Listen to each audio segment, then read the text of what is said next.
Hello, baseball and umpire fans, and welcome to The Leading Edge, where we talk with umpires about umpiring and look to cover topics on both sides of the plate. Joining us on this episode is an individual that's been to 13 Baseball Canada National Championships, is the current Provincial Supervisor and President of the New Brunswick Baseball Umpires Association, chaired the 2018 Baseball Canada Cup Planning Committee, and in his spare time is a gear guru and owner-operator of AtlanticOfficials.ca. That individual, of course, is Mike Doucette. Topics covered are umpiring coast to coast, the work that goes into planning a Baseball Canada National Championship, and we find out who is the Kijiji King. So sit back, relax, get ready. It's coming!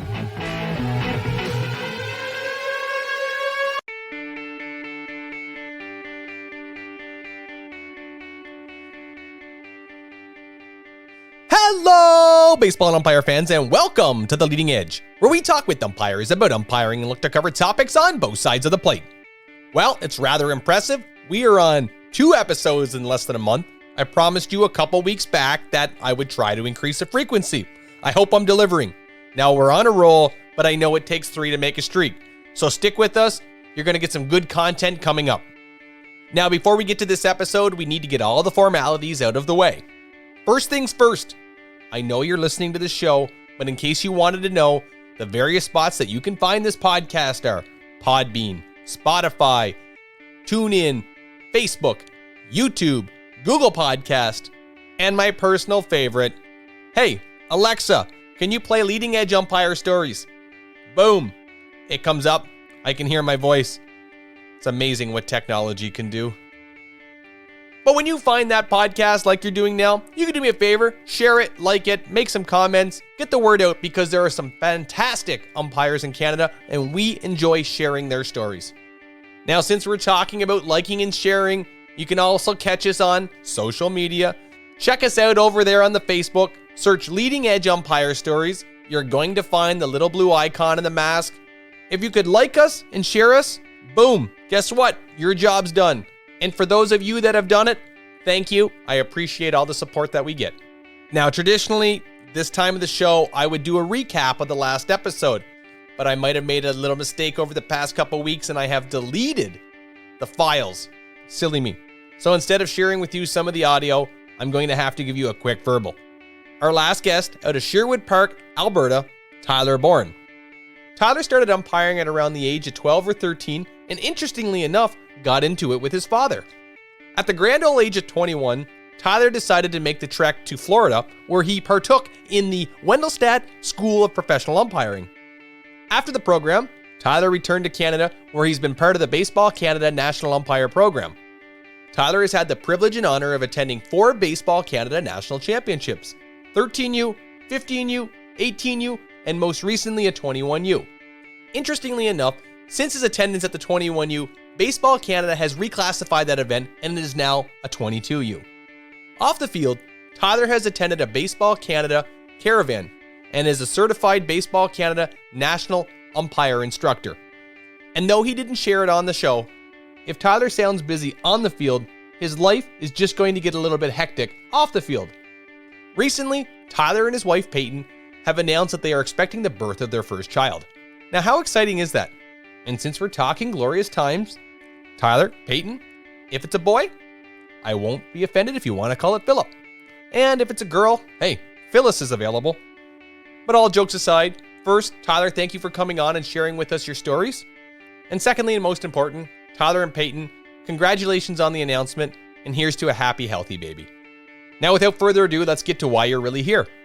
Leading Edge Entertainment is proud to introduce this episode's guest, an individual that has attended 13 Baseball Canada National Championships, is currently the President and Provincial Supervisor of the New Brunswick Baseball Umpires Association, has been involved in various aspects of his local minor baseball association, is what you could call a gear guru and small business owner specializing in the sale of officials' equipment, and though he will never admit it, once started a petition to bring back Melrose Place.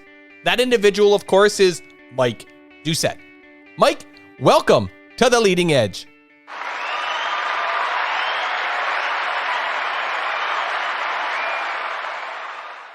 Hey, Phil, thanks for having me. Mike, the pleasure is all mine. It's always nice to bring on guests from right across this country, and a former provincial supervisor of mine. Sorry to hear about that. I look forward to it. I think we're going to have a great time, so let's get going. Absolutely. Going to be fun. Okay, talking about fun, one of the first things we like to do is give the guest to defend themselves as a player. Mike, did you play baseball? I did, Phil. Started playing back when I was 9 years old, I believe, or 10, whatever. That used to be called Mosquito back in the day. Played a little bit of house league baseball. Actually, not a little bit. I played right till I was 18, but always house league, but had a lot of fun doing it. Now, you say house league baseball. I do think that baseball has changed over the years. I think baseball is way more advanced with these travel teams. I say, what would have been house league baseball at that time? So at that time, there was mostly only, in New Brunswick anyway, it was Randler. There was usually a AAA team, and then after that, everything was house league. And then a lot of times, if they were going to have a AA tournament or a AA team, it was picked out of your house leagues. Okay. So then the top players from each team in the area would go on a AA team and play in the respective provincial championships or whichever.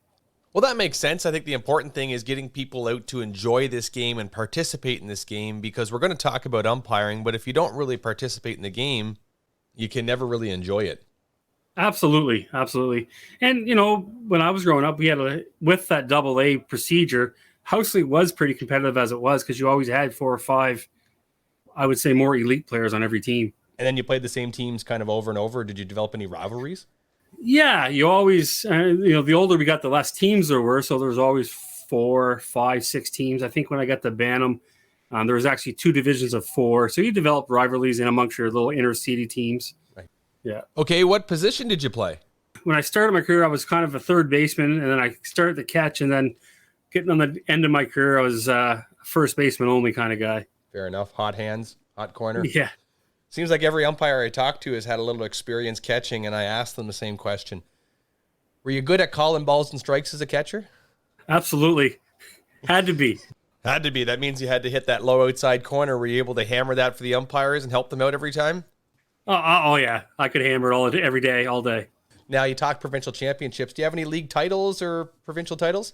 I remember, I think it was my last year I played. We actually won the city league title for the 18U or midget league. Got to put a trophy on the mantle. Absolutely. Absolutely. Yeah. We wouldn't be here talking about it today if you didn't win it, right? So that's right. Absolutely. Positive memories. I could probably still find the trophy if I looked around here hard enough in a box somewhere. So you're one of those guys. You got every one you've ever won, do you? Oh, yeah. Yeah. Well, if you're like me, every one that I've ever won, it comes in a small shoebox, so it's pretty easy to find. Absolutely. Absolutely. Yeah. Don't want to brag about myself, but I have way more runner-up trophies than I do have championship trophies. Yeah. Participation awards. Well, since we're talking umpiring, when and how did you get into umpiring? My first year of ball, actually, my one of my ball coaches was a former senior player himself and an umpire. During one of our league games, he was looking for someone to come work bases with him on the weekend at a double hitter at the park, like for, I think it was probably a Pee Wee AAA game or something, and needed a base guy. So he asked the players in the team, and I put my hand up. Well, that was a mistake. Yeah. Yeah. So I don't know, something like 30 years later, I'm still doing it. So do you regret putting your hand up, or? Not at all. Not at all. It's been a lot of fun over the years. Well, fun's what it's all about. Now, Mike, you're from New Brunswick, and you talked about 30 years into it. Do you have any really good New Brunswick championship stories of any caliber? On the umpiring side, yeah. I go back to when I first started getting involved with the national program. Andrew Higgins was kind of, and Dave Casper kind of running our association, and we started doing weekend junior elimination tournaments where the winner of the tournament would go to the nationals the following year. Right. And so we started doing it kind of running it like a national, and it was in Fredericton like 3 years in a row, and I got picked to go to all 3 of them in a row and work at them. And that's where the love of the game and the love of the camaraderie, working with other guys from around the province and stuff, really started for me. A lot of fun at those tournaments. You got to share with me, what years were those? Oh my God, Phil. Were you playing then? I'm going to be nice and say it was probably before my playing days in junior. I'm going to name drop here. Your very first guest and your best friend, Jeremy, likes to remind me that I was umpiring at one of those tournaments that he was playing at. So you guys are the same age? Yep. When he was 18, probably. Whatever year that would have been, yeah. Phil? Oh, that'd be 03, 04, 05. Yeah. Big years. So we're getting to go now. Yeah, Yeah. I'm aging myself. Yeah. Yeah. So we're getting old. There was a call that I made, a fair or foul call on the line that I still probably today can't tell you that if it was actually fair or foul, but what I called it. Do we need to repaint the lines? Fine. The Chatham boys weren't happy with me. We'll just say that. Okay, first, what did you call? I called fair. Chatham boys are never going to be happy if it was another team hitting the ball. I promise you that. Promise you that, yes. But we talked Chatham. This is New Brunswick. New Brunswick, as small as a province as it is very heavy focused in baseball. There is a strong baseball community there. We talked Chatham. We've talked with Dave Cass before about the intensity and rivalries around that province. Share your perspective on oh my. Just being involved with not even at the senior level, but all levels of ball. When you're working a tournament and if it's a meaningful game and you got a Chatham Moncton or a Chatham Fredericton or St. John, you throw St. John into the mix. There's really, I wouldn't want to say hatred, but the rivalry is strong. Like, it's, You never know what you're going to run into and what kind of ball game you're going to have, whether it's going to be a game management from pitch 1 to out number 3 in the 7th, or a smooth game where it's just going to be baseball. But the rivalry is pretty strong in our province. And then when you get down in the minor league system or the minor outside of senior, I tell you, one team that I was always having difficulty with was that Riverview organization. Yeah, the Riverview A's. They've had some experiences over the years, and Well, all these years later, it's really good to hear that I'm not the only one that might have struggled, but I threw Riverview under the bus, going to bring them back up here. I can tell you one thing that Riverview does well is the 11U baseball tournament. I remember playing in that as a kid, and I think it's still going. Top-notch, fantastic tournament for 11U baseball. That's the Bob Donahoe Classic. That's the longest running and the biggest mosquito 11U tournament in Atlantic Canada for sure. They run it all over. Mike ran it for years. Bob's son. Mike's just recently retired from baseball. And just an awesome tournament that they run every year. I've umpired many back in my younger days. I would get dropped off there on Friday morning and picked up Sunday afternoon. It's a great run tournament over there. They still have it every year. Man, it's great to hear they still have it, because I can tell you that is one of the highlights of my childhood memories is participating in that tournament in Riverview. It was a lot of fun. They had a skills competition, home run derby. They have a little parade. Yes, you run through town. Yeah, it's a big deal over there, yeah, and they do a bang-up job. They still do. Now, we'll keep it in New Brunswick. You are the president, is that right, of the New Brunswick Baseball Umpires Association, or is it Provincial Supervisor? How do you guys define it? It's the president/supervisor of the New Brunswick Baseball Umpire Association, yeah. How long have you been doing this? Oh, my God. Since 2000. Cass, if you're listening, you'll have to kick me in the butt because I took over from you, but I think it was since 2011. We've got to be running on 10 or 12 years now, yeah. Must be one of the longest-standing provincial supervisors right now? Yeah, I think Cass was before. I'm not sure if I've got 1 year less right now in Cass or 1 year more. We're both candy. I think Cass said he did 10 or 11 years, so I'm right at that point as well. Fair. Yeah. I have to ask, why would you take on an assignment like that? I was the VP for a while before. The passion. Very passionate about it. I like to be involved. I like to see us try and progress. We've tried to implement some stuff with our board and our executive. I really enjoy it, and I really enjoy that aspect of the game. I'd like to see us try and develop officials in the province and bring guys along. And over the years, I got to meet lots of people across country because I'm the provincial supervisor as well. So, looking back on those 10 years, would you say that you've achieved some of the goals that you originally set out to do? We've achieved some, and you take some steps in the right direction. Like, we developing this year, it's going to be one huge step. It's the first time that baseball in New Brunswick is going to host the provincials in one location. All of them? All of them. They're going to run it over 3 weekends. So every division over 3 weekends. So good luck. It's a big undertaking. We're going to have umpires traveling for provincials for the first time. That's a big task, and I'm looking forward to it. Unfortunately, for a lot of our guys, they'll be traveling at the same time for nationals. So, that's going to be, some quirks to work out, but definitely looking forward to it. And this is something they're looking to move, or at least around the 4 major centers of the province going forward. So, it's something to give the umpires, in my mind, something to look forward to at the first of the year, or a carrot, We run clinics saying, "Well, this is happening this year, so this is something you want to work towards." Earn your spot, essentially. Absolutely, yeah. Now, will you be using your zone directors to make recommendations, or were you going to try to get out in the car and see everybody? Or Oh no, we'll be using our zone guys for sure. I mean, it's just almost impossible to get out and see everybody in the run of a summer. But we're going to try and, at least when there's some invitational tournaments and stuff, we'll get out and see if we can get out and see some of those guys, and at least because you don't want to not say nothing to them all summer long, and then say, well, right, you didn't do nothing to make it to the provincials at the end of the year. So right, that's. Now, it does seem kind of daunting at the start of the year when you look at it. You got provincials, and it's a big tournament coming up. But if you use your contacts appropriately, you can break it down, and it gets better and easier. Yeah, and in my mind, that's what with our executive talking about here in the last couple of weeks when we've had calls. Everyone thinks it's a huge task, but I think if we use, like you said, if we use our resources that we have here in the province, and even if we have to reach out maybe to our neighboring province to get a couple of guys at some point, those are things we'll look at as we get closer and closer. But definitely interesting. Now, I might have jumped the gun because I mentioned, are you going to use some zone directors? But maybe I'm going to ask you, how does the umpire program structure work in New Brunswick? So you're correct. We have 8 zones throughout the province, and we have one of our zones is actually broken in two. So the north part of the zone, the Bathurst area, Bathurst and Caraquet is broken into 2 parts. So in actual fact, we have 9 zones with that zone 7 broken down into 2 zones. So there's 7 directors. We have some, unfortunately, that are vacant right now that we're always trying to recruit guys. So so those guys break down and kind of take care of their each own individual zone.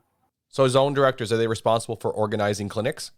Yeah, we try and leave that up to them to organize our clinics and, recruit as much as they can, and also tap in with their local associations to recruit as well, because that's where you get to recruit from is the local ball players and get them to come and be the umpires at some point.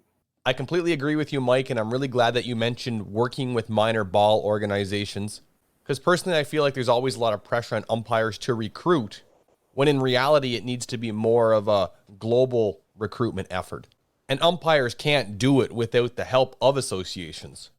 Absolutely not. I mean, if you don't have the associations pumping out the emails or to their local coaches and volunteers, this is what we need, pushing it through their local contacts and schools and all that stuff, we're going to fall. You're going to have the same in New Brunswick, 200 umpires or the same top tier. You're never going to build your program up at all. And how many umpires would you have in New Brunswick? We run usually anywhere between 180 to 195, 200 at the most. I think 200 would be a big number in New Brunswick. That's a good membership. Yeah. When you talk about goals and successes, it's been about 10 years since I was in New Brunswick, and I can look at the national list of umpires now, and you have 4 or 5 umpires that are in the program that are there now that weren't not there when I was there. So obviously New Brunswick's getting people to the next level. We've had a couple move in, thankfully, and then we definitely had a couple that we've pushed into the program that are doing well and coming along. And that's the thing about the national program. It's set up so that we can support our umpires and get our umpires to that next level. And in doing so, we support each other.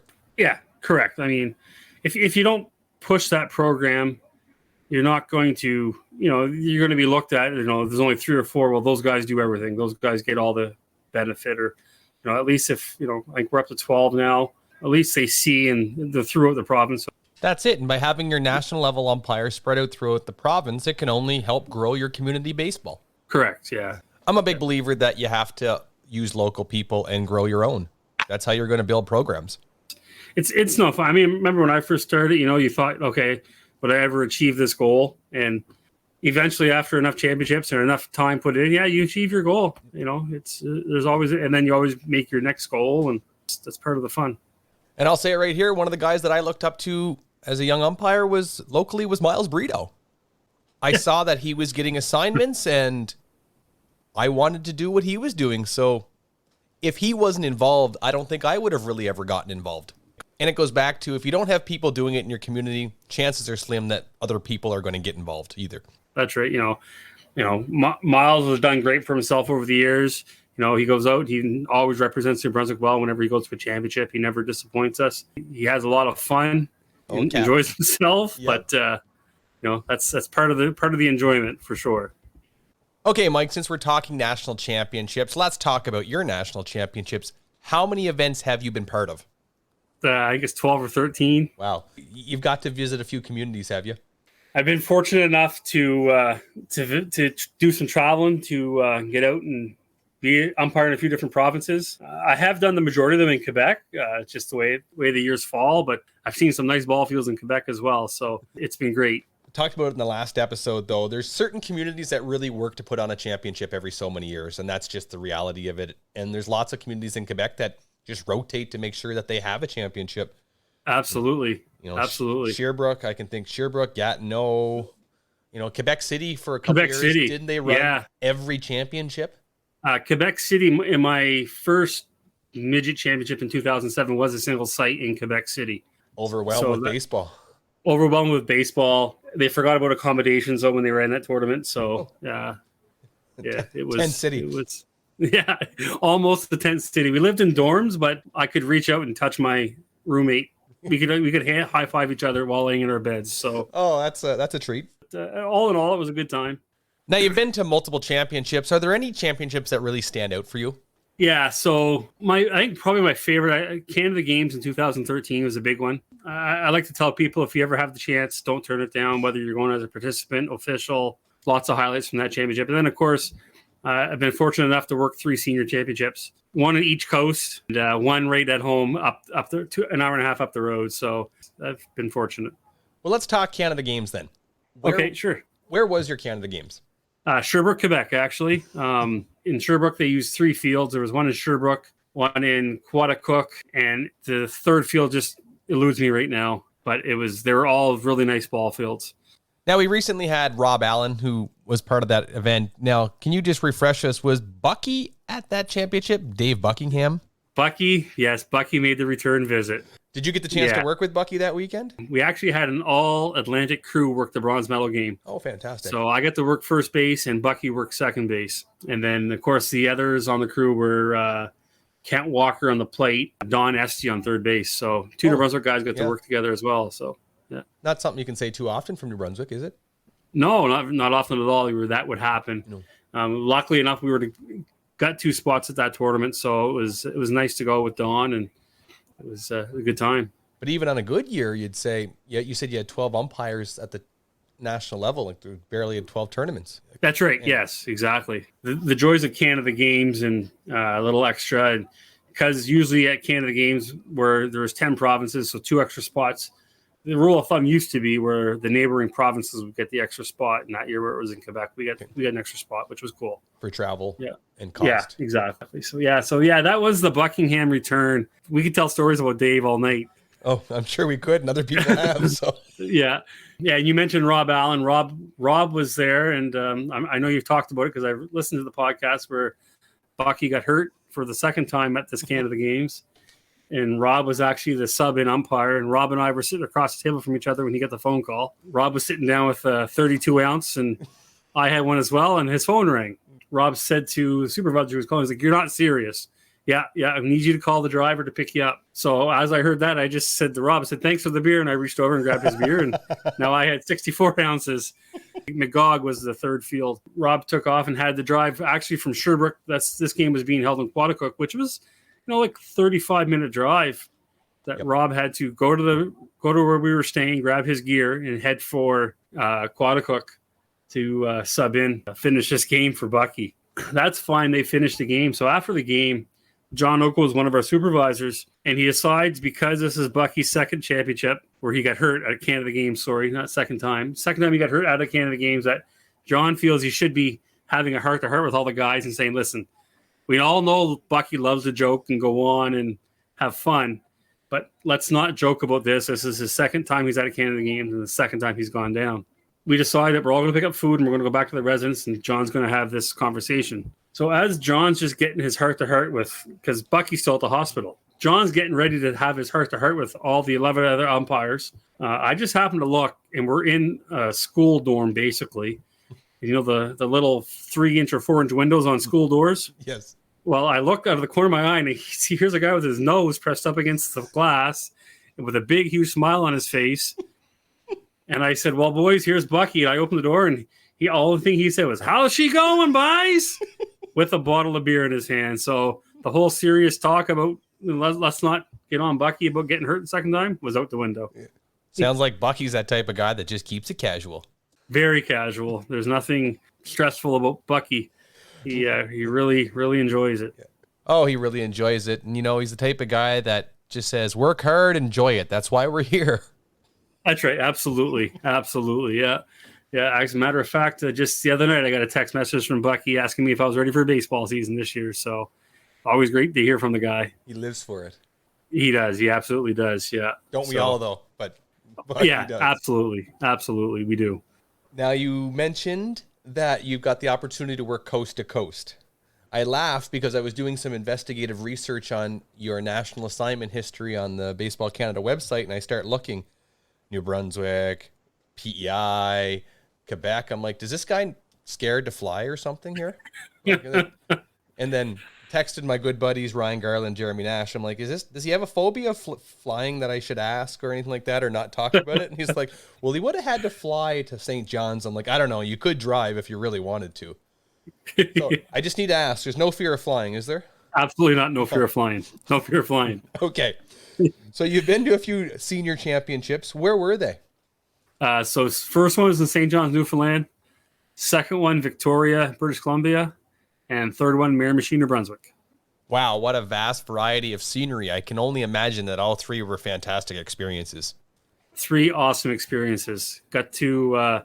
in Newfoundland was the first time I got to meet the late Mitch Ball and got to work with him. Okay.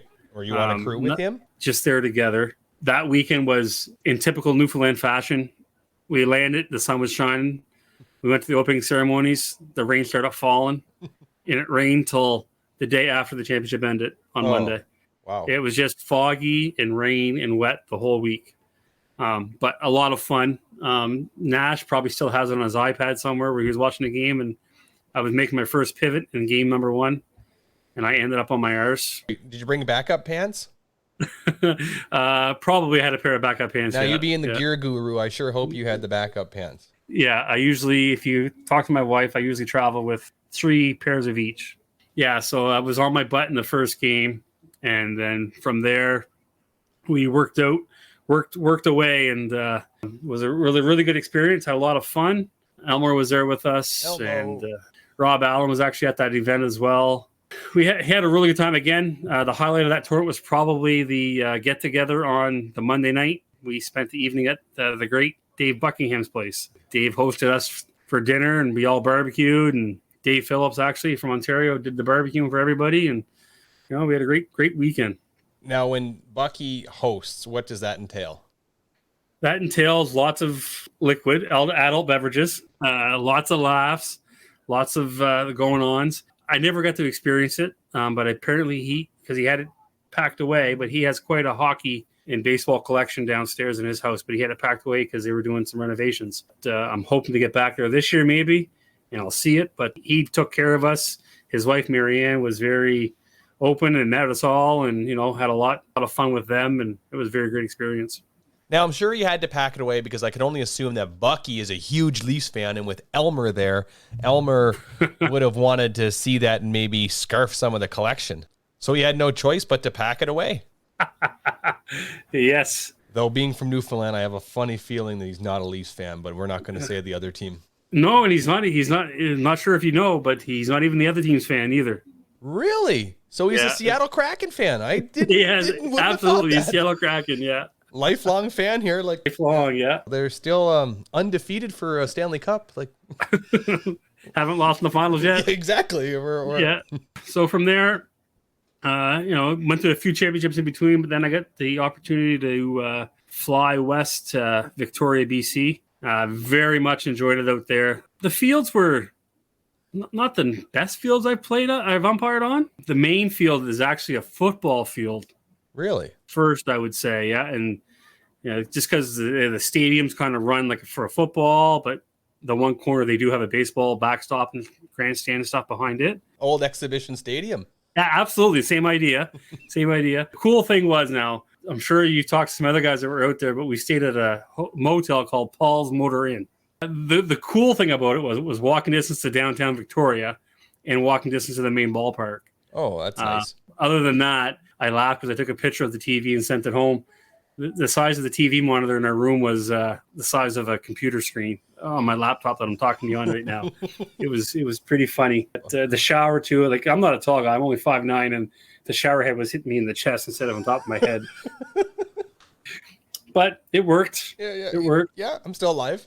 Yeah, exactly. Never got murdered or anything, and could be worse. Could be Prince Albert, Saskatchewan, but we're not going to. Yeah. And we talked. You asked me if I worked with Mitch in St. John's, but Mitch was my crew chief in Victoria. Okay. Yeah, one of the best experiences of my life working with Mitch. Yeah, it was just all around awesome. Guy. Yeah, awesome. Up there, we had another great tournament, a lot of fun. Got the opportunity to work the semifinal, third, and first base in the bronze medal game that weekend. Nice. So, something like that, I think, is how it goes. I can't remember exactly, but a lot of fun. Again, the guys out there were awesome. A little side note, Mr. Allen, I know you'll probably listen, but you might beat me up for saying this or not make my trophy case that you're going to make me. The cops had a little stop him with Mr. Allen after our downtown festivities on Sunday night. Rob needed to use the bathroom, and let's just say the cops stopped him. Oh, Twisted Grain himself, getting himself into a little twisted trouble. Yes, absolutely. We won't go there, but we know where there is. Absolutely. Yeah, absolutely. That was 2018. Yes. And then I got the opportunity to do back-to-back nationals and got the chance to drive an hour and a half up the road and go to your hometown, Phil, and work in Miramichi. And that was a kind of a fill-in last minute. I'm not sure who gave me the opportunity, but I got a call a little later than normal and see if I could send another guy to Miramichi, and I took the spot myself. I don't think you took the spot. I think that's just really what was left. That's sometimes when opportunities fall in your place, right? Yeah, exactly. So, of course, I didn't just up and take it, but I talked with the executives, and they said, Mike, you should go. So it was a chance to work in your home province, a chance to work at probably the nicest ballpark, playing surface, a nice atmosphere, I'll call it. Atmosphere for sure. Yeah. Atmosphere ballpark in the province, and probably this side of Montreal type of deal thing, in Ironman Field, and just the chance to be there in the crowd. I got assigned to work. I was working third base in the Chatham first game of the tournament against BC. There had to be 2,000 people there probably for a Thursday night game. Nothing like Chatham would do, but it was awesome. Now I'm going to go back, and after Rob Allen has scarred your brain there. Now, we've talked about it before, and we'll talk about it again quickly. The atmosphere that happens at Ironman Park during a national championship, a playoff run, it can't be beat. For the top amateur baseball in Canada, that is a park that you want to play at in a high-intensity game. Now, Mike, you said that it's field second to none east of Montreal. I'd put it at the top field in the country. Now, Rogers Sky Dome doesn't count, of course, but I don't know if you're going to find that atmosphere in any other amateur park in this country. You're right. Now, I'm out here in Western Canada now, and I work college wood-bat baseball, and that's great baseball, not knocking it at all. Big stadiums, it's fun. But when you know the players, when you work with the players, when you live beside the players, they're your neighbor, it's something completely different. Absolutely. And buzz. Absolutely. I remember your Provincial Supervisor, Scott, was working the plate in that game that I got to work that night, and he just couldn't believe the atmosphere. We come out of there, and I can't remember what inning it was, but the Chatham center fielder throws a dart to home plate to get a guy trying to tag. Mm-hmm. And just as the ball's going over my head and I'm in the middle, and you can just feel the fans just going crazy because they know he's going to beat by 3 steps, right? And the park just blows up, and everyone's just got chills because the noise. And yeah, it's amazing. I'm going to throw a plug out there because I know who that center fielder was. It was Ori Cook. It was Ori, yeah, and I can throw that name out there because Ori is born in 87 like myself, so I've played against him. I can tell you that guy probably has the most outfield assists of any amateur baseball player that you're going to meet in Canada. And range on him, not just arm-wise, but geographical coverage, that he can cover foul pole to foul pole himself. Oh, absolutely. He's one of the great outfielders for sure under Brunswick Senior League, and he just... he's really good. He's really good. Yeah. I played midget and junior against Chatham, and I tell you, you say pitching wins championships or hitting wins championships. I mean, the guy could hit. The guy could get to first base in 2.2 seconds too. his defense, there's no question, has helped various Miramichi teams win provincial, Atlantic, and national championships. Absolutely, no question. I've been umpiring Ori a long time. I guess he's 10. If he was born in 87, he's 10 years younger than I am. So, I've watched him and all that stuff through the years, and he's something else to watch. He really is. He really, really is. Mike, I'm going to take this opportunity to throw a shout out to two Miramichiers, Patty Quinn and Jerry Green. They have a podcast called The Run. You can probably find it on anywhere you get your podcasts. Now, they like to cover Miramichi stories, specifically sports, and they did cover the 2019 Baseball Canada National Championships in Chatham. There's a couple funny stories, even a couple that involve the umpires. But I want to throw the shout out, and I want to say, Patty, if you're listening, I challenge you to do a whole episode on Ori Cook or with Ori Cook. I say that because I think he's such a generational player that without Ori Cook, the Chatham Ironmen aren't a team who they are in that championship. Yes, they could go on and win. I'm not taking anything away from them. And we always talk about being gutsy and, pitchers bring it and hitters bring it, but rarely we don't feature the outfielders, and he's such a generational player. So if you ever get the chance, Patty, Jerry, do a feature with Ori Cook. I'd love to hear his perspective from center field. And as of Pay It Forward, Jerry and Patty, I have thrown a link to the 2019 Baseball Canada National Championships in Miramichi, New Brunswick in this show description. So to all my listeners, check it out. Now, Mike, I know that was a lot, but I'm bringing it back to you. Do you have anything to add to that? With Ori's former senior coach when they won the Nationals that year, he really brags on how good of Ori is, and Ori, one of the best, absolutely one of the best center fielders around. Absolutely. Absolutely, and I don't even feel like I'm lying or trying to make a story out of this. He absolutely is. Oh, no question. No question. He's one of the toughest outs too. On the plate, right? I used to play right field for the Newcastle Cardinals against Chatham all the time, and he put the bat in the ball, and he'd get on base. He'd be on third base in no time, and he'd score. That's right. Yeah. Okay, Mike, this is a show about umpiring. I want to bring it back to you. Was it fun in the Miramichi? So much fun. There was, I like to say this, people don't understand, but everyone that's been to a national championship or a seniors championship, they have the home run derby. And when the beer garden sells out on the home run derby, it's going to be a good weekend. Seriously, I had the first plate of the first morning after, and I look over and they're restocking the beer garden. Like I said to, I think it was Mark Noel, who was the coach of the team. I said, Mark, what's going on there? He said, they ran out last night. They sold out before it was over. The home run derby. This is on Wednesday. This is before games have even. That's right. Yeah. Holy geez, guys, we got barely thrown out that first pitch. We're going to have a party on our hands here. I've heard lots of guys talk about it, and we say it.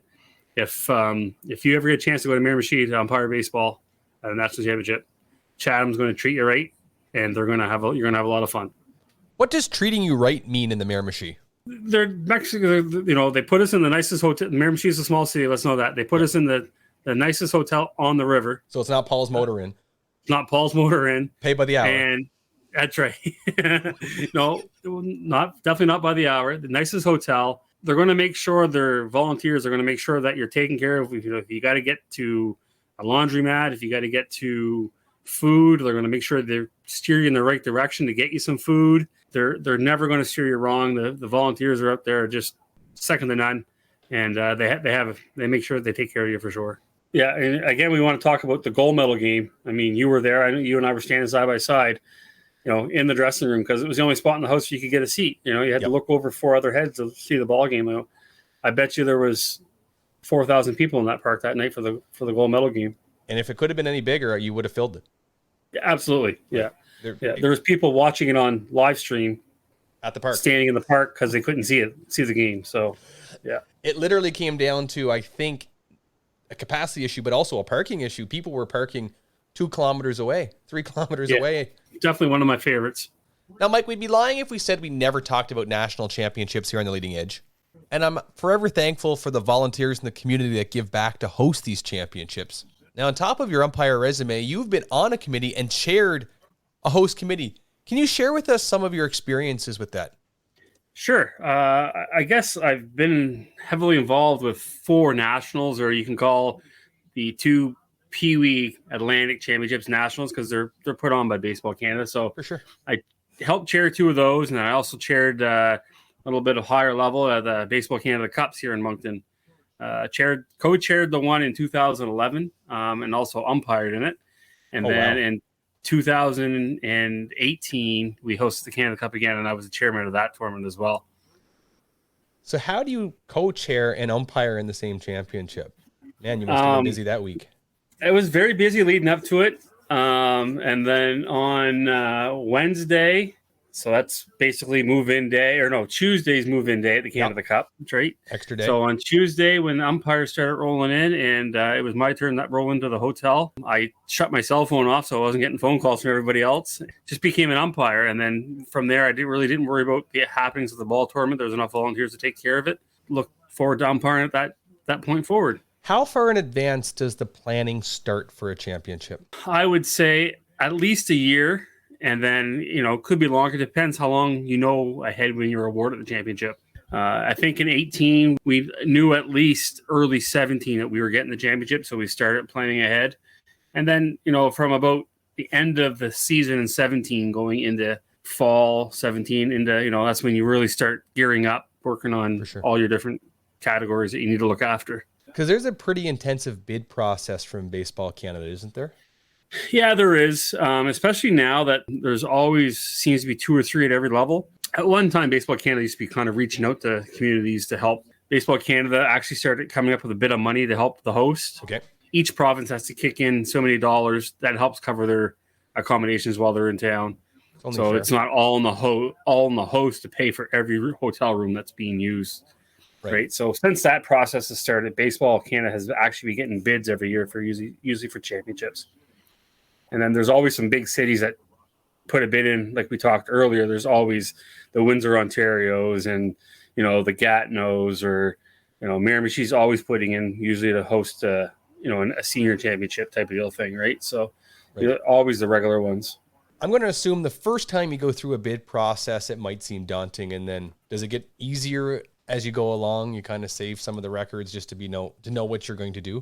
I think back to the first time we bid on when Baseball Canada decided to break up the PB championship into an Atlantic and a Western, and now they absolutely have the national again. But I remember working on a committee. It was actually Andrew Higgins and I, and we put in a bid process, and it was just daunting going through, making sure you had all the X's and O's checked and everything, and writing your story and actually going out and measuring your field sizes and making sure you had dimensions and capability of hosting these events, and then you just kind of save your material from one bid to the other and just kind of edit it every time, and making sure you have your letters of support from your councils and your city offices and all that kind of stuff. You just got to get those updated every couple of years and all that kind of stuff. And even simple things as ensuring that you have field availability and you're not competing with other championships or events. That's right. Yeah. Especially where, in a city like Moncton, where anybody can book any field. You just got to go on the website and book the fields, right? So you got to book your fields in advance, or at least tell council or city people that, you're looking at hosting a major event, and can you please block the fields on these certain dates so no one else can book them. We always tried to work with Kiwanis Park. You'd work with the senior and junior leagues and say, listen, we're hosting this event, playing your games around it or whatever, right? So right. And I'll speak from experience here. I'm going to say 2014, 15, around that time in Regina, Saskatchewan, there's the Western Canadian Baseball League, and there was a conflict because that's their playoff time. And I know there was a news report, and I'll look for the link on YouTube, and you can find it in the show description. It's a real thing. You run a league all year, and all of a sudden you have a championship and breakdown of communication. I assume that's a big deal from a hosting committee responsibility. Yeah, absolutely. I mean, you don't want to have to plan at your, on your Thursday night opening night, and then all of a sudden you get 2 junior teams showing up to the ballpark to play a game, and wait a second, now we got a conflict we have to deal with, work out, right? And in a city like Moncton, one thing you don't ever think of, but I just, from my experience of hanging around the park, is making sure you can get your noise restrictions lifted in case you have to run after 12 o'clock at night. You're allowed to have your lights on after midnight or stuff like that. In your experience, has it gone okay, or is there still a little bit of hesitancy from local officials? Sometimes you also ask for forgiveness instead of permission too. So I go back to the 2011 championship where we had rain on the Wednesday night, and we got close to midnight. And before we decided to shut it down, we had to continue the game. We'd have been well after midnight at Kiwanis Park, and you kind of know where it's at in Monctonville, and there's lots of houses and stuff around that. It gets too loud. There's always people calling and complaining, right? So. Learning from the great Tubby, it was always just better to ask for forgiveness sometimes and not worry about it or not bring it up if you have to. So right. And I have to assume most times the economic revenue to the local municipalities can get you a little bit of forgiveness after the fact, as long as everything's respectable reasons. That's right. Exactly. Sometimes you just kind of look at the sound guy and say, turn the volume down a couple notches, continue to play it, but just turn it down. So interesting you bring this up, because in the last episode we talked to Tyler Bourne, and he talked about a crew getting off the field at like 3:30 in the morning. Talk about a great Baseball Canada national story, but stuff that the committee has to worry about. It can get there. That's happened twice at that championship in Gatineau Junior. You're talking about it, and I was at it both times. The first time I was there as an official, and fellow New Brunswicker. The first time we were there was on the plate, Chris Frost. Okay, and he ran a game till because the rain ran till 2:30, 3 o'clock in the morning. Jump ahead 2 more years, and Chris is back there, and I'm there actually as a chef de mission with Team New Brunswick. And Chris ends up on the bases because Corey Klein was on the plate working that game till 2:30 or 3 o'clock in the morning. So Gatineau's got a good reputation for playing ball late. Well, that's one of those situations. The tournament committee ahead of the tournament, you go tush pasa, do do do, absolutely, do do do do tush pasa. Or it's 5 o'clock somewhere because the beer is always on sale in Quebec. That's true. Mike, with all your experiences at a championship as an umpire, and then being on a committee and overseeing a committee, in your opinion, what are some of the areas that might get overlooked? And I ask this in case people are considering putting in a bid, and things that you'd recommend that they don't forget about. One big thing is I've been to enough of these championships that the umpires a lot of times are overlooked. Really? Whether it be a dressing room at a ballpark, right. Not often I've gone to a national where there's no dressing room, but sometimes it's a washroom. Mm-hmm. So you get umpires in a washroom trying to get changed and stuff like that. Just simple water for the officials and stuff like that. They always make sure there's water on the benches for the players, but as officials, we don't like to go into benches, ask for water or stuff like that. So definitely frowned upon. Sometimes it's just officials. I find a lot of host committees, but the one good thing is a lot of times you'll find if there is someone there looking after the umpires, it's a fellow umpire, right, who goes the extra mile to make sure that you're taken care of, make sure that they're making sure where to go eat between games and all that kind of stuff. So sometimes just simple transportation that can get overlooked. It's always there, but length or how long you have to wait to get your ride picked up, or simply where you got to go and how long between fields and all that kind of stuff. It's just tough sometimes, right? And especially in the summertime, you run into construction issues. You don't even realize if you live in the community, you might not even realize it because you bypass it every day. But somebody knew that GPS takes them down X Street, and now they're stuck for 45 minutes and they need to be at the ball field. Yeah. Go back to that Rob Allen story when at Canada Games, when we talked about it, where he got a call to go cover for someone that got injured. Yep. And he's an hour away from the ballpark. Like, it's not always that easy. Right. We're not always in Miramichi where the fields are 10 minutes apart, or Moncton where the fields are 10 minutes apart. A place like Sherbrooke, Quebec's hosting, and you got fields that are 45 minutes apart. You can't really plan for that stuff. Now, sometimes officials get overlooked. Emotions are running high, and we've talked, some officials can be a rowdy bunch. How hard is it to look after the officials during the championship week? Sometimes they're always looking for the extra mile or looking for the extra thing. I enjoy them because that's what I do, and I kind of go the extra mile with my guys when they're here. But we can be needy sometimes and wanting the little things and making sure we're getting the baseballs in time to rub them up prior game time and all that kind of stuff. Now, I typically like to talk positives and about learning experiences, but as a host, what would be one recommendation you would have for people to say, please don't bother us about X? Lost gear. What do you mean lost gear? Well, shouldn't you be responsible for your own gear? Yeah, but you can't go leave it beside a car and then walk away and go back and expect it to be there in every city. We did have an official that in Moncton last time we hosted Canada Cup where after his game he walks his gear out to the crew car and lays it down because the doors were locked, and walked back in. Actually was talking to me, and then all of a sudden they left, and he come back in. He said, "Mike, did you see my gear?" I said, "Your gear?" Okay. I said, "No." He said, "All that's left there is my bucket." Anyway, so his whole equipment bag got stolen from the ballpark. This is not where his fellow umpires just moved it on him and were playing a prank on him. Well, we all kind of thought that for a while. We all thought maybe the sneaky Islander on the crew was hiding the gear or something like that. Was Bucky around? Was he? Or? No. Well, maybe. So anyway, we went on a search around Kiwanis Park and no such luck. The only piece of equipment he had left was his helmet. We started talking, and this is, I want to say, Thursday morning, maybe. Okay. Can't remember. Yeah, it was before opening ceremonies. So early in the tournament, essentially. So early in the tournament. So So the it guy- must have been like the Wednesday morning. Yeah, it was the Wednesday morning because we had opening ceremony. Because I remember at opening ceremonies, they were piecing together a uniform for him. So it's not even like he's done all his plate work and we can shove you onto a base somewhere. He still has the rest of the weekend to go. Yeah. So luckily, I guess I'm a official supplier or equipment supplier. So I came home and I tried to find enough equipment to get him through the rest of the weekend. Grabbed a bunch of stuff, and then Good for you. good friend Jeremy Nash. He went home. He happened to be working, but he stopped into the ballpark, and he went and grabbed what he could find that might fit Chris. And then, the other guys there's one guy in his crew that's almost the same size of him. So I think it was like base shoes, though. You don't just find a size, whatever he was, anywhere, or plate shoes. Nothing like sharing some foot fungus either. Yeah, exactly.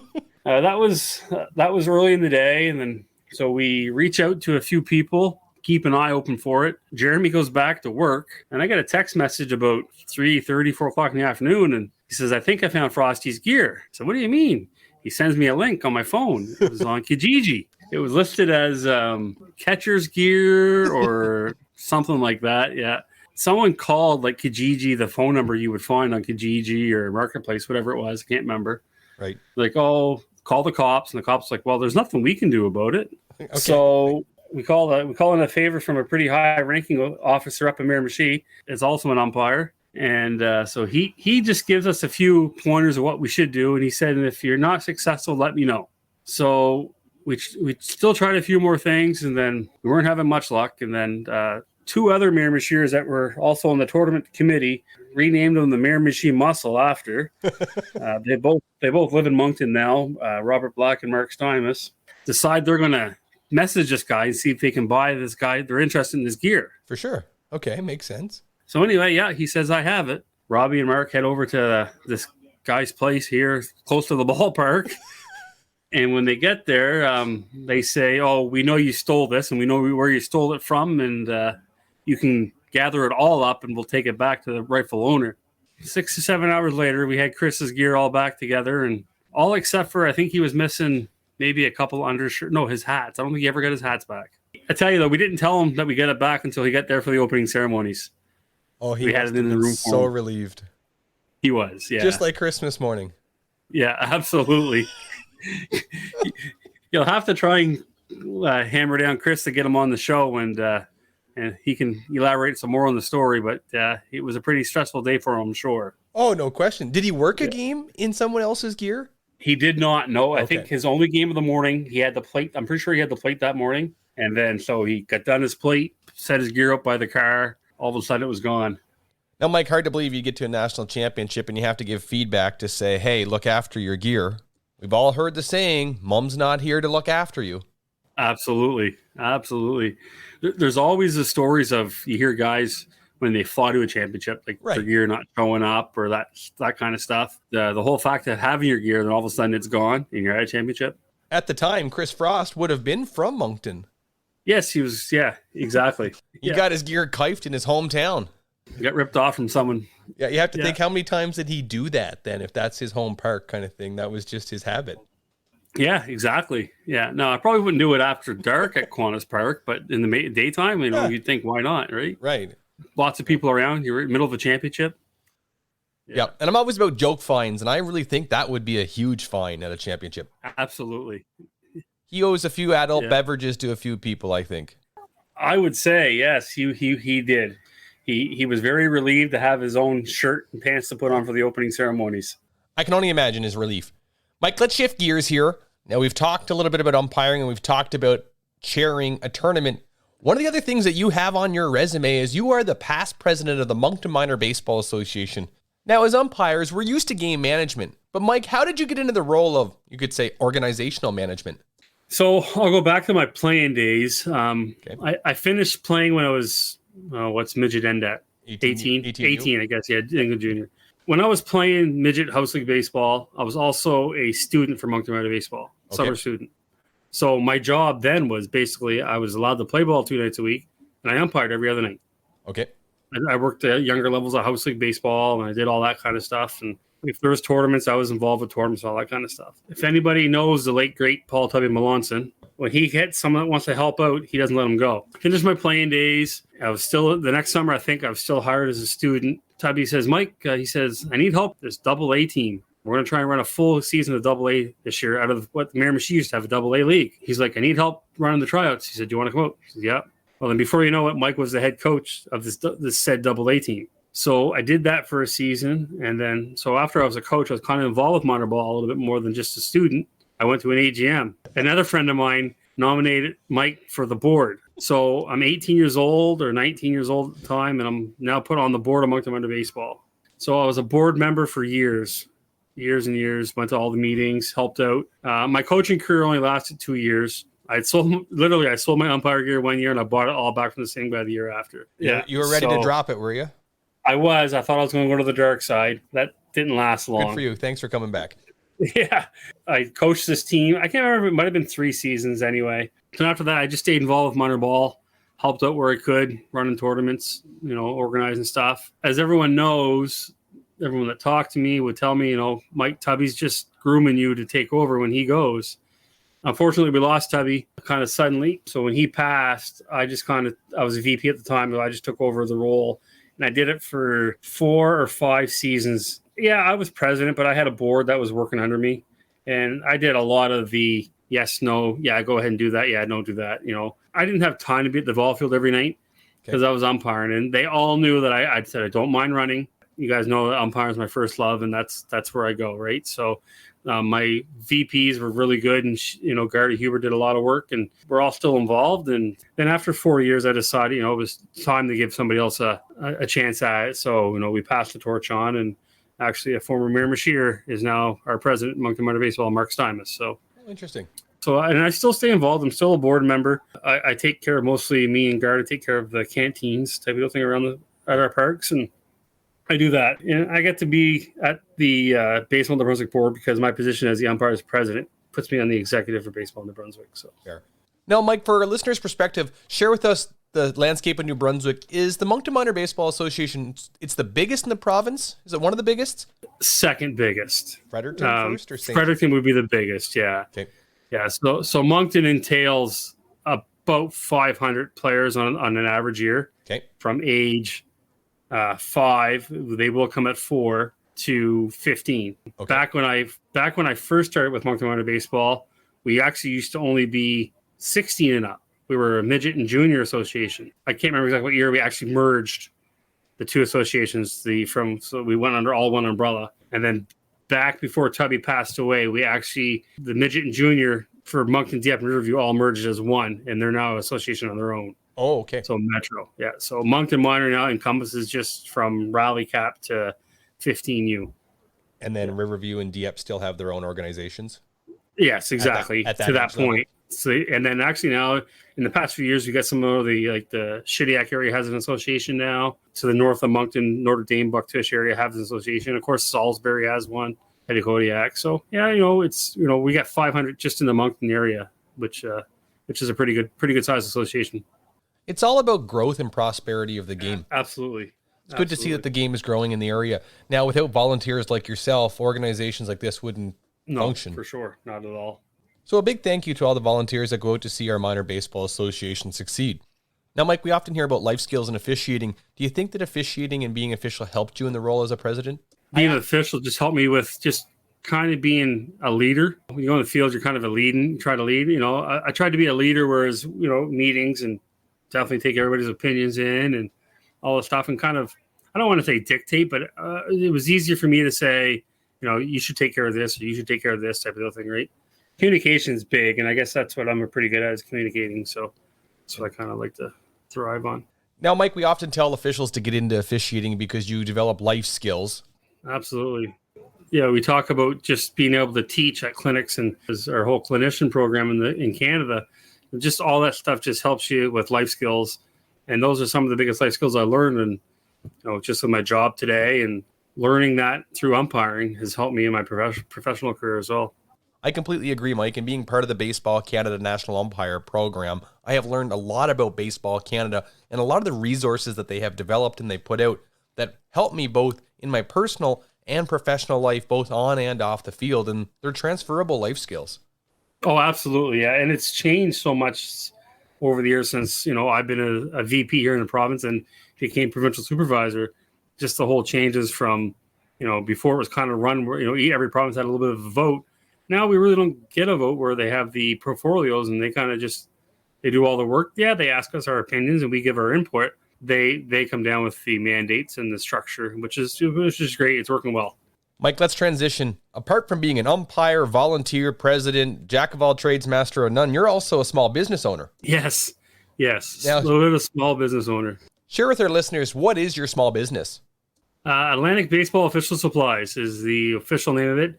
Atlantic Official Supplies is what I tried to get my name to be, but they needed something more specific when I went for a name, so I had to throw baseball in there. So, Interesting. So, I try right now. I'm a two-sport kind of guy, but baseball is my number one sport that I provide. Mike, what are the kind of products that your business supplies? So I provide officials gear to baseball umpires and basketball referees. Now, Mike, I've pitched it here a couple times, but what is your website?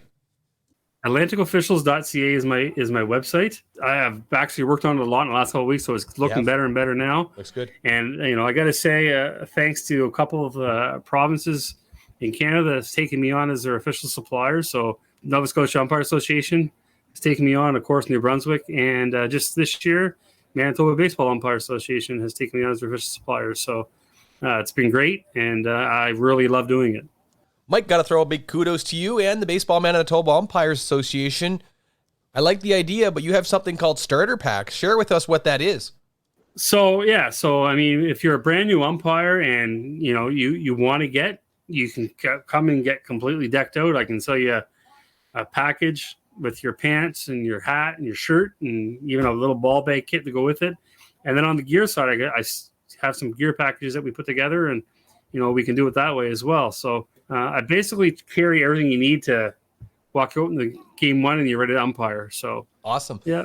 Now, Mike, you and I have had a customer business relationship for many of years. I can remember meeting you in the Moncton Coliseum parking lot where you were peddling gear out of the back of your truck, van, whatever. It was, kind of sketchy, but share with us, how did you get into this? Yeah. So I go back to 2007 Nationals in Quebec City. I'll go step back a little bit further. Prior to that, Andy Callahan from Nova Scotia, he was a provincial supervisor. Okay. I was the VP here in New Brunswick at the time, but we were trying to get a supplier to supply us with gears because Phil, you probably remember HSRS out of Nova Scotia. Yes. They used to kind of do a little bit of shirt supply and pants supply, but there was really nobody here in Atlantic Canada. Andy and I had talked, and we talked with a few different people around, but no one, because the market is so little, no one wants to stock anything. It was always as per order. Fast forward to 2007, I end up at the Midget Nationals in Quebec City, and I end up meeting Jerry Trikaskis. Okay. He owned and still owns Pro Image out of Delta, BC. Okay. So him and I got chatting, and I told him what I was looking for, and him and I come to a deal where I was his Atlantic rep, per se. Okay. That was 2007 till 2018. I stocked stuff here for him, and I sold stuff. And in that time, I worked out a deal with Baseball Nova Scotia and Baseball New Brunswick, where I became their supplier. And then in 2019, Jerry said he wanted to downsize, and it was a lot of work for him to keep me stocked with everything here. So he offered me the rights to the Atlantics. So I bought my current inventory, and I started Atlantic Baseball Official Supplies. Now, Mike, when we look back at 2007, this is pre-internet, the start of the internet time. You couldn't just log on the internet and go click, click, boom, ship gone. I got my umpire gear. Don't worry about it. It was hard. No, it was really hard. Like we had one of the biggest sports stores, locally owned guy here in Moncton and Maritime Sports, and Mike Myers. And that's where my first chest protector come from, and probably my first pair of plate shoes. But he had one on the shelf. That was it. The Rawlings ribbed one with the little cups. Absolutely. And my plate shoes would look like a work boot with a removable toe cap or a removable instep. Those caps, dress shoes. right? Yeah, yeah. You know, I guess I graduated till we finally Plus Paws come online, and you know, my second pair of play shoes was a pair of Plus Paws shoes. You had to order them out of the States. It took a month to get them, and You didn't know what you were getting. You didn't know sizes. Nobody else had them. It's not like you it had is today. Honings, who was still pretty. I guess they were okay to deal with. You know, they were great guys when they were, you know, in full swing. But you know, it's, let's face it, it's a business where it's not profitable to carry a whole lot of inventory if it's only one time a year type of thing for baseball and pre-internet, unless you're big somewhere to carry that. And you know, I talked to Mike Myers about it. He said, Mike, he said, there's just not enough market for me to carry any amount of stuff here. He said, I'd love to help you out, but he said, there's just no market. And it's stuff that you buy once and you might not buy for 15, 20 years. For some Yes, people. exactly. You know, there's only so many, I'll call it gear gurus, where I could sell them a chest protector every couple of years, a new pair of shin pads, and yeah, I'm one of those guys. Yep. You know, Guilty. Yeah, you know, I have a few of them around, but you know, there's also some guys on the other end where they're still using that pair of Plus Paws shoes they bought at the same time as I bought mine. Those nubs on the bottom of the shoes are long gone. Yeah, absolutely, right? You know, so, and he does 100 plus games a year. Yep. Right. Yeah, So since we're talking shoes, I can remember the biggest change to umpire shoes that came out a while back was the Reebok plate shoes. Those things were fantastic. oh yeah, I remember you being- being so in love with them. If I could get a pair today, I'd go back to them. I would too. I can still remember getting ready for my first game in those. They were the bomb. It goes back to a time when everyone else was wearing dress shoes and boots, and these were sneakers, and I think you got them first. I look at the evolution of the shoe, you know, just from even the first New Balance shoe was so heavy Yep. to what you have now. I'm back to the point of getting some inventories hard. Just coming across the American line is just, it's really difficult. Is this a supply chain thing, or is it that companies are creating barriers for you as a small independent? They don't want to sell me 5 pairs of shoes a year. They want to sell me, just think about how many shoes, you know, I support them because I bought from the Umpire with stock, right? Yeah. You know, we all have been on their website as an umpire. You know, they stock thousands of pairs. So I've talked to Jim about it. I've emailed Jim Kirk from Umpire. He's like, Mike, he said, I'm just not allowed to sell you at a price that I can get at because New Balance doesn't want me to. Well, it's not really fair. And I remember a couple of years ago, Umpire making a post on their blog stating that they had to sell New Balance shoes at a minimum advertised price, or in the big corporate world, a MAP price. And as a consumer, it's really frustrating. Yeah, it is. It doesn't promote independent businesses. I'll tell anybody in Canada, I still order from Mike as much as I can. Like I said, he says he can get almost anything for you. And when you start dealing with these American competitors, they might seem like a great deal, but wait till you get your duties and wait till you get the price of shipping. I went to order the 2019 Minor League Baseball Rule Interpretations Manual, and it cost $19.99. Then to add shipping, it was another $44.99 American. I even tried to get their minimum ship requirement and still didn't cut the price down at all. A $20 book went to about $130. And the other thing us Canadian umpires have to worry about is the international exchange, and that's just going to hit you again for another 27 to 30%. I'm making no money to say this, everybody. If you're looking for gear, get a hold of Mike. AtlanticOfficials.ca. He's not going to rip you off. You're going to get a price that's going to be as accurate, if not better, than competitors from the United States. Exactly right. I got an order last night from a guy. I explained it to him. I said, you know, the price you've seen on the site, it's there, but you're going to pay duty. And I told him, I said, these are the duty costs, and this is what it charges you. And you know, at the end of the day, there wasn't a whole lot of price difference. I've done it time and time again. I've calculated it out. There is not much of a price difference, if any.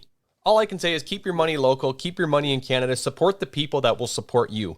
Because in reality, it really is guys like Mike that are going to support your local organizations and help you out where you can. Look at, we've talked all episode about all the giving back he does. He's not in it to make a ton of money.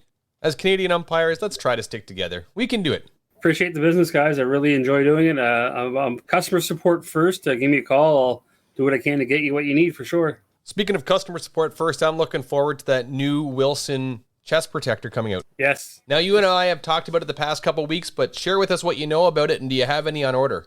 I have some on order. There's 2 different styles coming. One is a low profile from what I read. So it's supposed to be the next version of the West Vest Platinum and the West Vest Gold. And to be honest with you guys, if you guys really love the West Vest Platinum or West Vest Gold, reach out. I've got a couple left in stock, but they're not selling them anymore. If the Wilson suppliers are out, that's it. They're going to these new Evolution ones. just for the record, the ones you have in stock are the old ones. Yes, the old ones, and hopefully by the end of April, I will have some of the new ones in stock. They are in order. All those platinum lovers, if you're looking to stay in the platinum, I'd get a hold of Mike. Like you said, he has a few in stock. Okay, Mike, it's game time. Fan favorite part of the show. It's called 10 questions. I'm going to hit you with 10 questions. If I like your answer, and if we disagree with it, it's not overtly difficult. Are you ready to play along? We're all good. Okay. I'm ready. What was the best TV show of the 90s? Friends. No. I'm thinking Seinfeld. Oh, yeah. Wasn't a huge Seinfeld fan. Wow, considering Costanza worked for Steinbrenner and the Yankees? Really? Yeah, I know, but it was funny. Someone made a reference the other night. Like, really? What are you talking about? I'm like, can you remember the reference that was made? Really? Yeah. Well, that's interesting, but let's go back and back and back. What was your favorite album in high school? I knew you were going to ask me a music question. Oh, you got to talk music and movies here. I love probably like the early hip in high school. You like that alternative stuff, that Canadian alternative? Yeah, I'm a huge hip fan, but I know your love for country, and I'm also a very huge Garth Brooks. Love it. You're a smart guy, Mike. Cashing in on the Garth Brooks love for bonus points later in the 10 questions round. Smart man. This was a mail-in question. How much does a game-used MLB umpire jersey go for at auction? No comment. Does it get a little more expensive after the adult beverages are involved or what? It does. It does. Really does. Yeah. Okay, share with us. You have a game-used umpire jersey? Yeah, our great Canadian buddy, Stu Shearwaters. Yeah, I also have one of his Mother's Day hat as well. Okay, Mike, we talked about you having a nice little event at David Buckingham's after a national championship. You're having the crew over. You're having a barbecue, smoker, whatever it is. What is your choice? What are you serving? We're going to put some sausages and some nice juicy hamburgers, but you can't leave out a little bit of seafood somehow. Doesn't matter what the seafood is, but Davey loves her. So your spread, sausages, burgers, and seafood. Can't go wrong. Yeah, can't go wrong. It always eliminates some of those shellfish allergy guys, but meh. More lobster for everybody else. That's right. Okay, next question. Local favorites. Is it a Boston Pizza or the Sports Rock? Oh, it became Boston Pizza the last year since one Stephen Clark moved to Moncton. Oh, come on, Moncton, Sports Rock. I love Sports Rock. Best wings in town. No question. Huge supporter. The dealio in the last couple of years is Sports Rock doesn't seem to be open as late. Really? It's not as convenient to get there from the Kiwanis Park. So that used to be the place to go. I mean, they used to be open. They were open 24/7 at one time, the one in Dieppe. But they cut, of course, during COVID, they cut the hours. Of course. And then we were allowed in last year. Boston Pizza was the only one that, of course, opened until 1, 2 o'clock normal in the morning. So. Well, that's fair enough. Every town with over 5,000 people has a Boston Pizza, so it's consistent. That's right. But so I just have to ask, you did not go to Sports Rock because it had a height requirement or anything for Steven, eh? Correct. That's right. Yeah. So there's no height requirement. So, okay, Steve, you're allowed to go to Sports Rock. Let's get out of this topic before I get myself in trouble. Okay, a crew comes in for a national championship. We want to talk about local gems, tourist attractions. Where is somewhere you're going to recommend that they come and see or visit while they're in the greater Moncton area? Usually Magnetic Hill, the big magnet. I could tell some stories. Jimmy McMillan, if you ever listen, and a few others. Oh, a Saskatchewan boy, Rick Haley. Yes, he would remember it. A few things they did when I brought them up there as a tour guide. Okay, definitely like the Pump House Brewery. Yes. You know, that's for food. That's one of the nice go-tos. Right in downtown Moncton. And then the Rocks. You know, last time, both championships, I've sent guys out to the Rocks and brought guys out to the Rocks. Yeah. Definitely. And when we say the Rocks, we don't mean Sport Rock. We mean the Bay of Fundy. The Bay of Fundy, yeah. See the ocean's floor. Now, question 7. You've gone to Quebec multiple times for national championships. Is the only reason why you want to go there because you can get cheap beer? Absolutely. Sounds like Quebec's the place to go for cheap beer. It is, yes. It is. I could send you a picture of the last time we were there if you'd like. It's just for display purposes. That's right. Yeah. Just displays. Yeah. Now, I'm making a joke about display purposes only, but check a link in our show description because the New Brunswick provincial government has taken citizens to court in regards to buying beer in Quebec. So we're not admitting to any crimes Absolutely. Here. And in true cops form, all suspects are innocent until proven guilty in a court of law.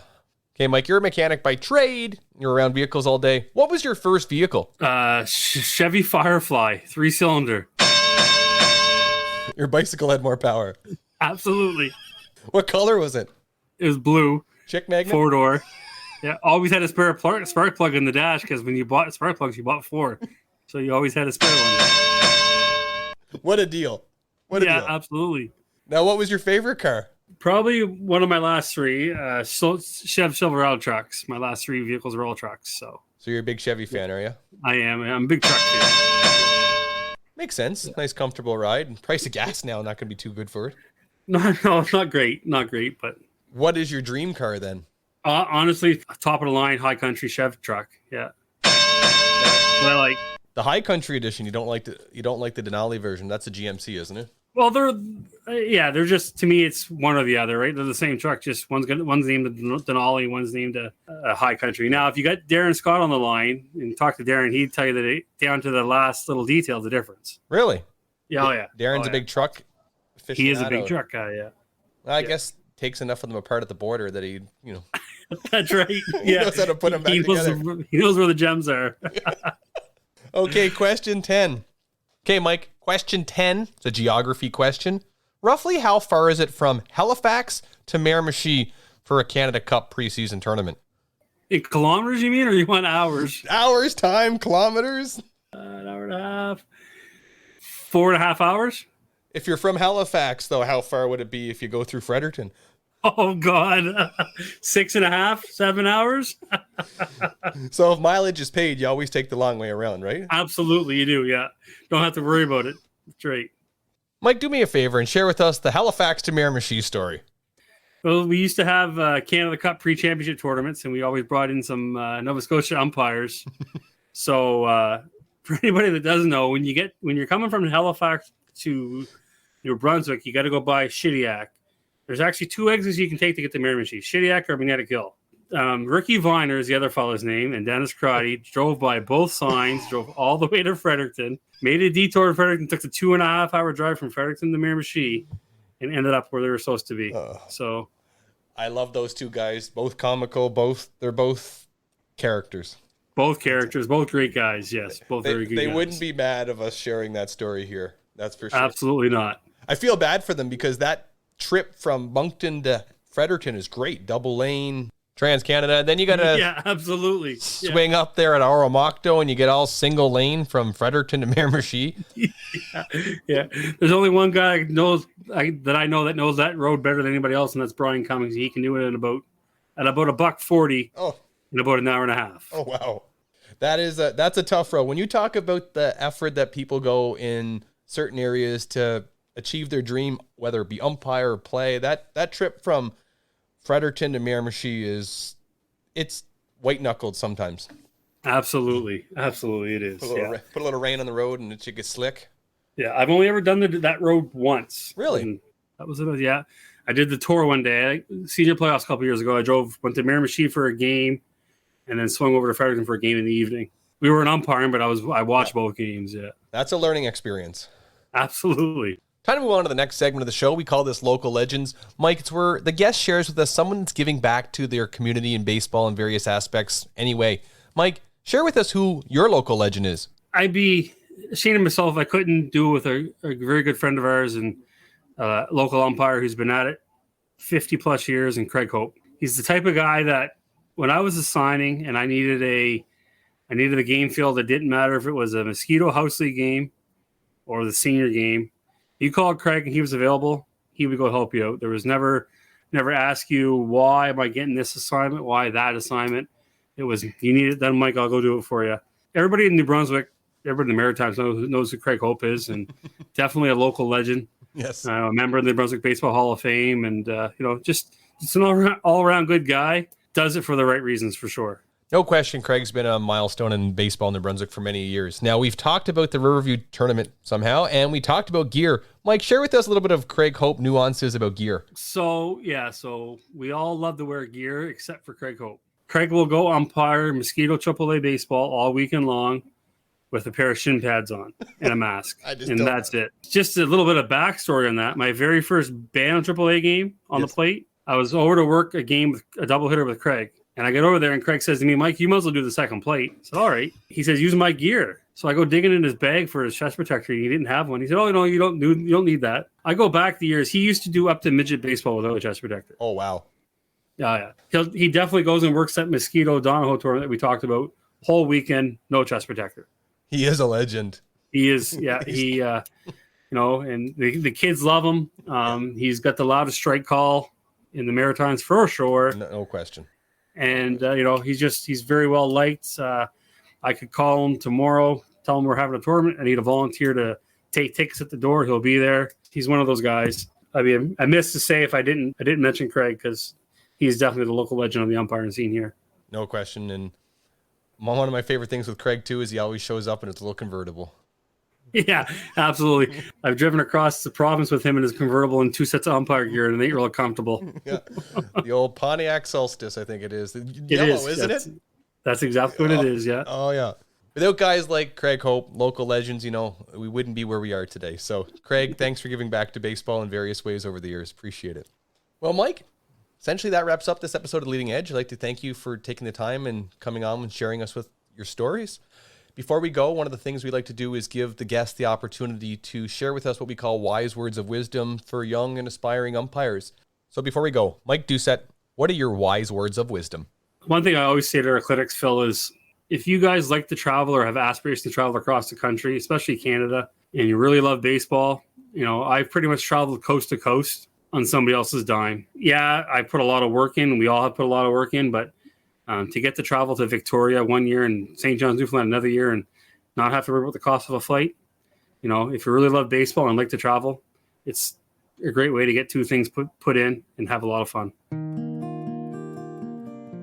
Well, that concludes this episode of The Leading Edge, where we talk with umpires about umpiring and look to cover topics on both sides of the plate. Join us on future episodes where we bring on past Olympian and professional umpires, young and aspiring umpires, and umpires and supervisors heading to the various 2022 Baseball Canada National Championships. Now, for all our loyal listeners, if you have a guest recommendation or suggestion and would like us to follow up with them, hit us up on our Facebook or our Podbean account and we'll do our best to make it happen. Now, before you go, we would like to leave you with this. There's a common rule myth that people believe on a force out or an appeal, the fielder must tag the base with their foot.